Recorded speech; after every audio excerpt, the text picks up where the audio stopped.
Hello everyone and welcome back to Eurofever Garage. With me today is the 2022 Lexus IS350 F Sport.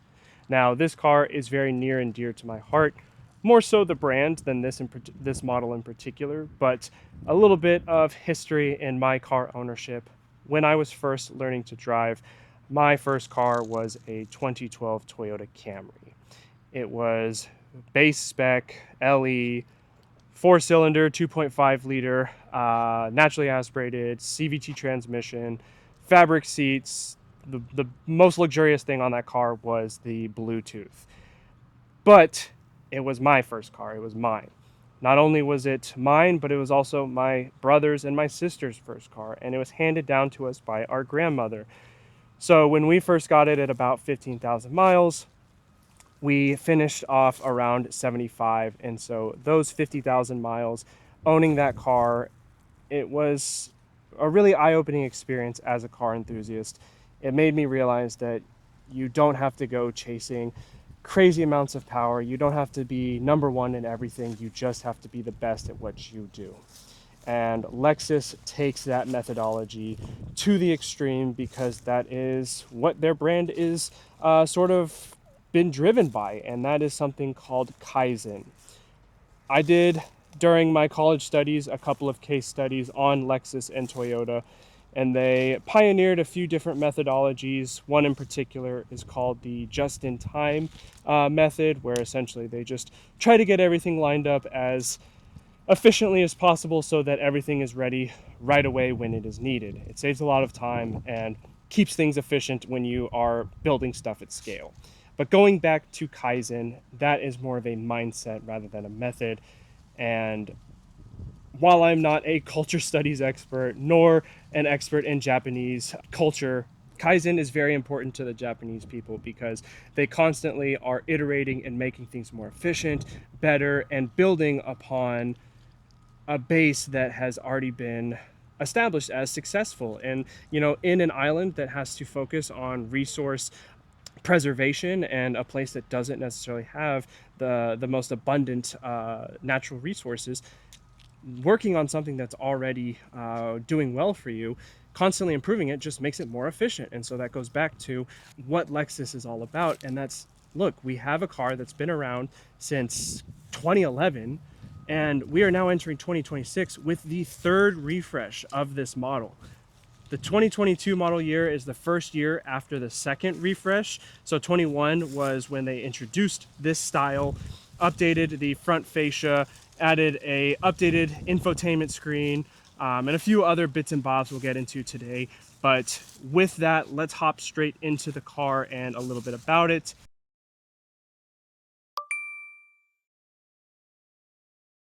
Starting with the front, we're going to be talking a little bit about this engine. Quick specifications, we have the 3.5 liter V6 2GR. I think it's KSE is the final engine code. I don't remember that last part. It's a naturally aspirated V6, putting out around 311 horsepower and a little bit less torque at around 280 pound-feet of torque. So before I get more into it, let's pop the hood and we'll take a quick peek underneath and see what the 2GR looks like. So under the hood, we have here the 2GR naturally aspirated 3.5 liter V6, powering everything that has the 350 model name. So anything from your RC to your Toyota Highlanders, RXs, IXs. I mean, just the list goes on and on. This thing is like BMW's N55 and now currently the B58. I mentioned around 311 horsepower, 280 pound-feet of torque. So that actually puts it at basically the same power as the M62 in my E39. So it's funny to see around 20 years of technology, you lose 2 cylinders and about half a liter of displacement, and you still get the same amount of power. So as you can see, there are a few modifications on this car if you couldn't tell while walking around. We have a Megan Racing strut brace as well as BC Racing coilovers. Other than that, underneath the hood, this is a stock car. There is a aftermarket axle back from Remark, which I'll show you here in a second, but there is the 2GR in its glory. Not much to talk about there. I'll overlay some statistics here of some of my favorite competitors to this vehicle. Feel free to pause here if you want to compare those statistics.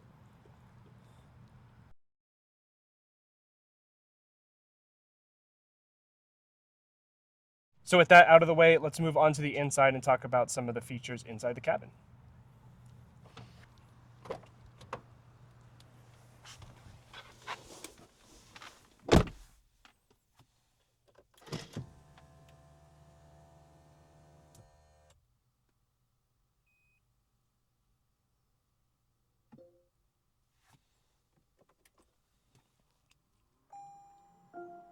All right, so after that beautiful introduction from Lexus, we are now inside the 22 IS350 F Sport. Immediately, you are given tons of instructions on how to run this car, and I say that with the utmost appreciation. I say it consistently, but seeing buttons, especially in a Lexus, it really is reminiscent of my Camry.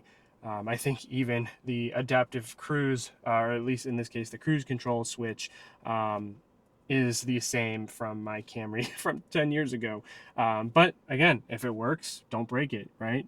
Outside of that, the car is very ergonomic, very well laid out. While it's not a performance vehicle, it's a luxury vehicle, and you can tell by the amount of aluminum, the finishes that they use.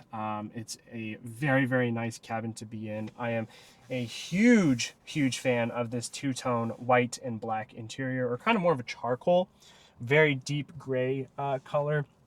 I love these little insert designs in the door, as well as the sort of metallic styled vent fans.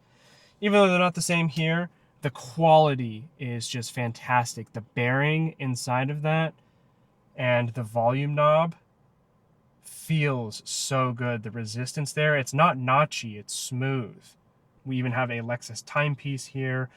Don't mind the gear selector. The owner decided to modify the car that way, so I'm not judging anyone on their taste. This is their car.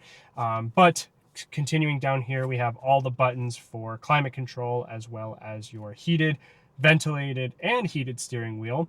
So it's fantastic to see those as buttons. Like I mentioned, climate control here. You have all of your radio buttons. We have a touchscreen here, as well as the Lexus touchpad, which I'm not used to, but I do know it's pretty intuitive once you learn how to use it. One thing I want to point here is, if you can hear it, not only is this haptic, but there's an audio confirmation every time you touch a new category. So I think that's really funny. And it kind of plays to the more elderly crowd that might be owning these cars. Again, after my grandmother handed us down her Toyota, she actually ended up getting a Lexus IS. And so hearing that confirmation tone is really, really nostalgic for me. Ergonomics wise, we have fantastic seating position. I sit extremely low, so visibility is really, really good for me. Much, much better than the Supra, of course, because we are 4 doors rather than 2. Even though we do have a little deck spoiler back there, it does not inhibit rear view visibility at all. We have a nice sunroof right here. Everything up here is extremely tight, extremely taut. The tolerances are really, really good. Even though it's all plastic here, I mean, very little creaking. Maybe because I'm putting too much effort on it, but gloss black here. It's, you know, not really in the touch points since the buttons themselves are different, but I really enjoy the cabin layout in here. I mentioned it at the beginning, you know, this is not a performance car, it's a luxury vehicle, and it does that very, very well. What I think it does do well for a performance car is have great gauge cluster. This now iconic gauge cluster, the sliding Lexus gauges are, I'm super jealous. I've seen this in LFAs in person a couple of times. So to all of you Lexus folks who get to see that on a daily basis, don't take it for granted. As a BMW driver, I don't get to see that. And I love the blue, I forget the name of it, I'll put that name here, but that special blue that they use on very, very special performance and limited edition Lexus. It's a gorgeous color. If you see that on that engine manifold, on the RCF, on the very special edition cars where they use that, it's a gorgeous blue. And so again, very, very jealous of all you folks who get to see that. So infotainment is very easy to use. Let's do a quick sound test. I'll try not to find any copyright music.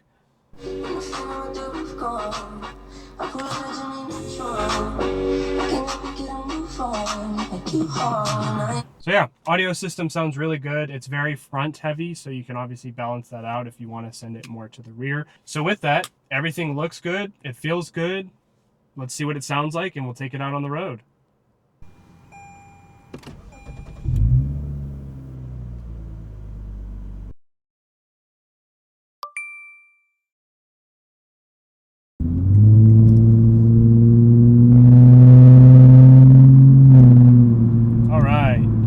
So, driving the 22 Lexus IS 350. 350 in this case, meaning the 3.5 liter V6. Not a lot of torque from a V6, I might say. And unfortunately, being naturally aspirated, that doesn't help its case. So, while it is loud, unfortunately, it is not fast. And you know, it's expected in a car like this that's not supposed to be performance. It's luxury first. But I think it does what Lexus has always done best, and that's provide the best all-around package that does not sacrifice anything. And that means reliability, that means fuel efficiency, safety, technology. There's a lot of different factors that go into a full-blown daily driver that people often miss, especially when it comes to car enthusiasts. We're willing to make sacrifices where Lexus is not. Build quality, right? This is the base model Lexus, and nothing in here rattles. The sound deadening and the wind noise are more than acceptable here. And as we're going to see here as we get into highway speeds, with the aftermarket exhaust, there is a little bit of drone. Again, you have to take a lot of this with a grain of salt because this is no longer a stock vehicle. But even in modified form, it is exceptionally well-mannered because it's not supposed to be a hooligan that gets its rear end out. You probably could if you really tried to push it, but Toyota doesn't really want you to do that. They want you to enjoy the car. Lexus wants you to get home safely and efficiently. Maybe while having a little bit of fun with it. So everything's in comfort. That is almost foot to the floor, 60. So yeah, like I said, not punchy. It's linear, it gets up and going, but it's not fast. And it really, you shouldn't expect it to. Even at this price point, I think the sticker price on this after options was around $50-ish, $52,000. It has a lot of options, so you're getting a lot more bang for your buck versus a pretty stock M340. This car, fully loaded, will get you into M340 money with maybe one package. So $56K for a base M340 or a pretty fully loaded IS350. I think I know which one I'd choose in that situation. It would still be the BMW, unfortunately. You're not going to beat that B58. And I'll briefly put it in manual here. I'll drop a gear or two. So yeah, you can see it really puts you in those high gears. It does not want you in any power band because it wants to be fuel efficient.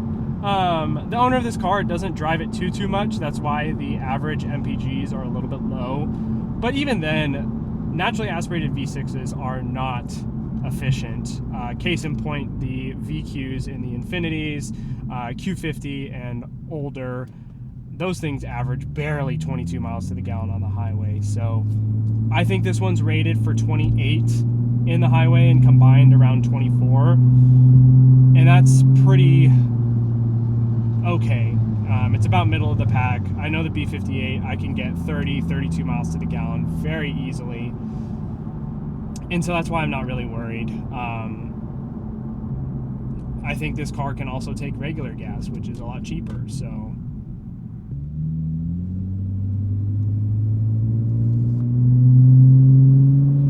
yeah, the axle back is a little loud. It's a little droney. So I think for daily driving, it might be a little much. So, I don't know. Take with that what you will. The BC coilovers, though, are doing really, really well, especially being it's so adjustable. It's a little bit on the firmer side right now, which I actually really like. I'm talking a touch over comfortable. I'm actually very happy with this setup. I mean, and the fitment's great. Again, being a more daily driver focused vehicle, I'm very happy with how this car drives. Very comfortable, very little wind noise, especially for a sedan. Having the frames on the windows rather than frameless like in the Supra, in the 4 Series, in the 1 Series. The extra attention to acoustics and NVHs is always appreciated. It's so funny how much of this car is Toyota, because it is, you know. There's so many buttons that are from a Camry in here, and I'm not knocking them for it. It's just funny. I think this is in that perfect category of premium and luxury. It's not too high-end where you're worried about having the best technology all the time. And I think that's where Lexus does really well. I know they're focusing more on their SUVs, so as less attention is being given to the IS and the sedans, this is a good reminder of what luxury used to mean, and that was high quality, attention to detail. So, I think it's now time to open it up a little bit and see what you can do.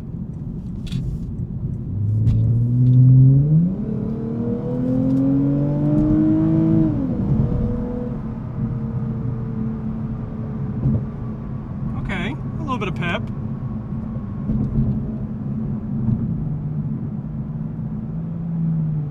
Let's see what gears it likes to keep it in.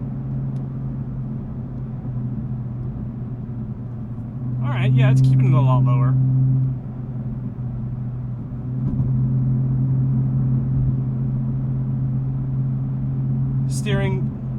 The steering weight has definitely increased.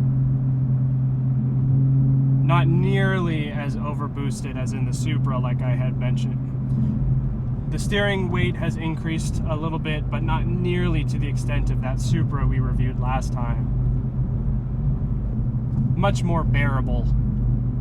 It doesn't feel overly trying to be sporty. It's just saying, hey, here's a little bit more direction. So let's see how it does around this roundabout. Keep it nice and tight. Steering wheel is direct. Very nice. Very good steering feel. For a non-performance oriented sedan, I actually really like this steering. Even in sport mode.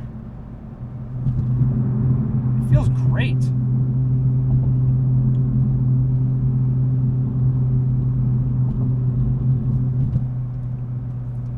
So this upcoming road is a little bit bumpy.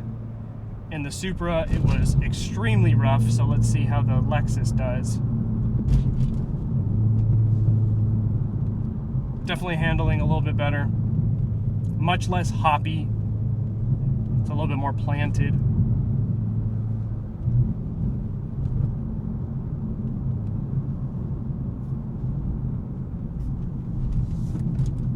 Nice turn in.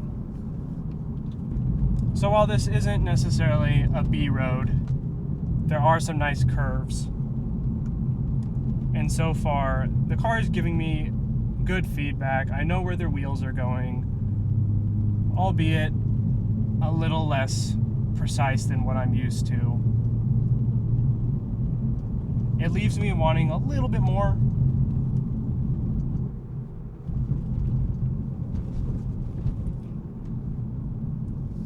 Nice tight turn. Got some nice S's up ahead here.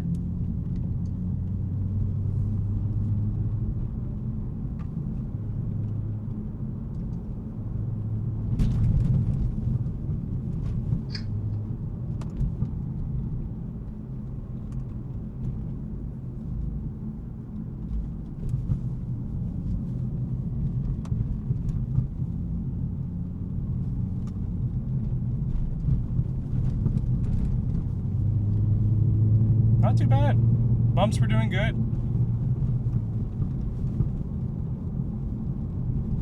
Back into our typical suburbia commute, right where this car feels at home. Having driven BMWs and German cars for the better part of my driving career, I can wholeheartedly say that this car definitely gets my stamp of approval.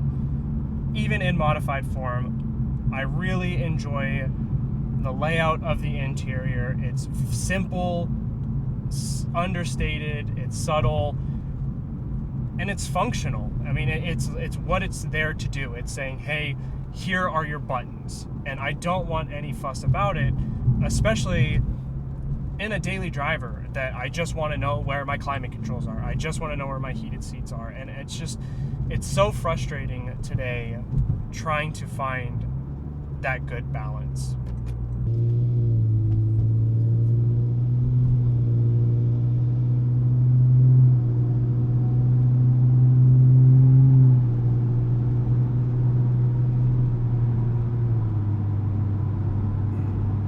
And so I think it's with that, let's move to final thoughts and we will conclude this video. And so with that, let's move to final thoughts and we will close out this video. So, what do I think of the 2022 Lexus IS350 F Sport? Like I mentioned, this car is very near and dear to my heart. I love the way it looks, I love Lexus, but I don't love that engine. Unlike its competitors and unlike most cars made in the last 4 or 5 years, it's naturally aspirated, and a V6 at that.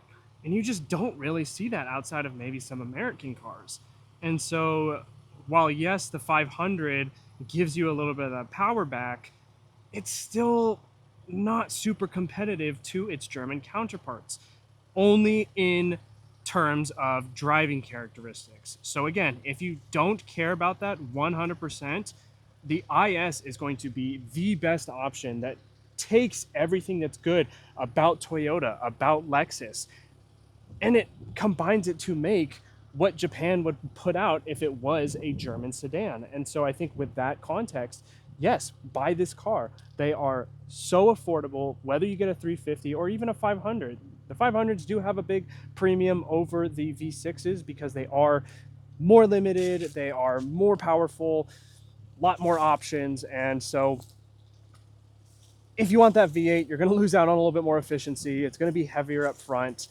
It's a hard sell in 2025 because the technology is a little bit dated. So I don't know. That's kind of where my head's at. If you don't care about all those things and you just want a car that is going to get you from A to B, that looks great, that's reliable, that's efficient, and drives, about 6/10 of a German car, this is the one for you. With that, my name's Donovan. I'm the host of Eurofever Garage. If you own one of these cars, let us know down below. What do you think of it?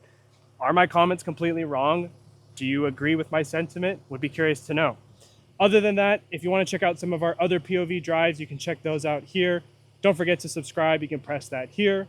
Let's go into 2026 with big aspirations. As always, thank you so much for watching, and until next time, see you guys later. Bye.